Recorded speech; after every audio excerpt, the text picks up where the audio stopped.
అవిధేయత చూపించిన మాట వాస్తవమే.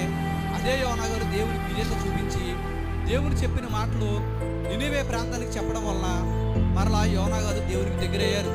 దేవుని సన్నిధి నుంచి పారిపోయిన యోనా దేవుని సన్నిధికి వచ్చి మరలా ప్రసంగించే యోనా గారు నిలబెట్టారు. ఈ మాటలు ఎందుకు చెప్పానంటే, దావీదు గారేమో సంతోషిస్తూ ఉన్నానంటారు, యోనా గారేమో నేను పారిపోయానంటా ఉన్నారు. పారిపోయిన యోనా గారిని దేవుడు విడిచిపెట్ల. మనం కూడా కొన్నిసార్లు దేవుని సన్నిధి దూరం అయిపోతూ ఉన్నాం, దేవునికి దూరంగా పారిపోతూ ఉన్నాం.